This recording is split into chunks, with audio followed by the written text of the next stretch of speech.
희망을 꿈꿀 엄두조차 내지 못했던 우리 민족에게 오늘 한 끼의 밥이 아니라 내일을 살아갈 희망을 일깨운 푸른 눈의 이방인 메리 가브리엘라 수녀.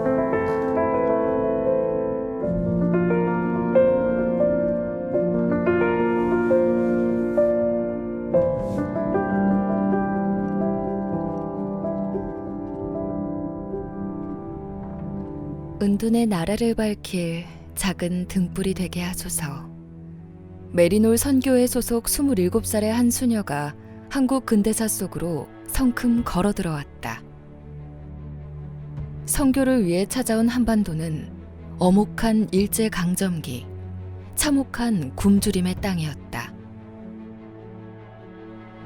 수녀는 교육을 통해 식민지의 가난한 아이들에게 다른 세상, 다른 미래를 보여주고자 했다. 그러나 이마저 메리놀 선교회가 추방당하면서 접어야 했다.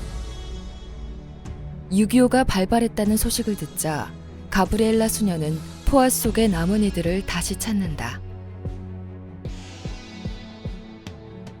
피난민, 고아, 전쟁에서 살아남은 사람들은 모두 상처를 입었다. 이 땅에서 가장 시급한 일은 무엇일까?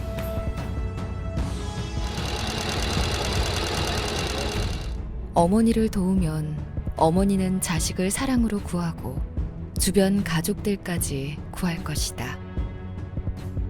국제구호단체의 지원이 한국 경제의 밑바탕이 되었다. 가브리엘라 수녀는 구호에 힘쓰면서도 다른 한편으론 회의하기 시작했다. 구제사업은 기간이 길어지고 아낌없이 주어지면 전쟁처럼 파괴적인 것이 된다. 그들에게는 단순한 구제를 넘어서는 그 이상의 무엇이 간절히 필요했다. 깊은 고민에 빠진 수녀에게 캐나다 안티고니시에서 스스로의 힘으로 일어선 새우잡이 어부들의 이야기가 들려왔다. 58살의 수녀는 그들에게 가기 위해 다시 한번 태평양을 건넜다. 낮 동안 교실에서 그리고 현장에서 배운 협동조합 운영에 관한 지식을 정리하느라 밤에도 수녀가 묵고 있는 기숙사의 방의 불은 꺼지지 않았다. 수녀는 협동조합을 소개하기 위해 메리놀 수녀회에서 첫 번째 워크숍을 열었다. 18명이 참여한 이 워크숍은 신협운동이란 개념이 대중에게 전파된 역사적인 발자국으로 남았다. 1960년 5월 1일 나사렛의 집에 3355 모여드는 27명의 사람들. 신협 설립을 위해 모인 이들은 성가 신협을 만들고 최초의 조합원이 되었다. 신협 교육은 전국에 들불처럼 번지며 곳곳에서 기적을 만들어냈다. 눈앞에 있는 가난의 굴레를 스스로 벗을 수 있다니 꿈만 같은 일이었다. 5일 강습회를 하면 6일째 조합이 만들어지고 바로 그 순간부터 저축이 이루어졌다. 나에게는 정말 충격적이었다. 바로 이것이 민족 자본 육성의 지름길이었다. 평생 저축 통장을 만져보지도 못한 사람들이 조합원 통장을 받아들고 기뻐하는 모습을 보고 신협이야말로 절망에 빠진 우리 국민에게 희망을 주는 국민운동이라고 생각했다. 수녀는 작지만 자발성 있는 조직을 지향했다. 교육은 신협의 피란 신념으로 조직의 힘을 강화하기 위해 교육을 엄격히 했다.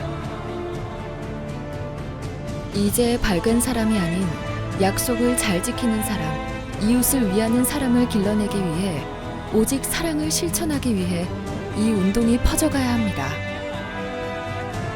신협을 통해 세계로 뻗어가는 수녀의 꿈은 이루어졌다. 흰 눈을 쓴 듯한 노수녀가 된 가브리엘라는 서민들에게 내일에 대한 희망을 꿈꾸게 했다. 신협 조직을 통해 사랑이 뻗어가는 수녀의 꿈은 늘 진행형이었다. 그녀가 떠난 뒤에도 한국 신협은 세계로 뻗어가려는 수녀의 꿈을 꽃피우고 있었다. 한국에서 신협을 시작하게 된 동기는 오직 한 가지 있습니다. 그것은 사랑이었습니다. 2600만 한국 국민에 대한 사랑이었습니다. 사람이었습니다.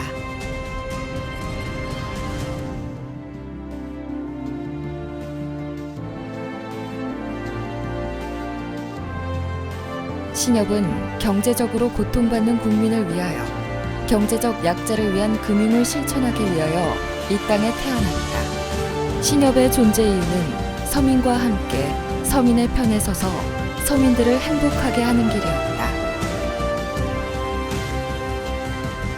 그 어려운 길을 60년이나 꾸준히 걸어올 수 있었던 것은 이렇듯 열정으로 헌신한 이가 있었기 때문이다. 메리 가브리엘라 수녀. 그는 진정한 희망의 메신저였다.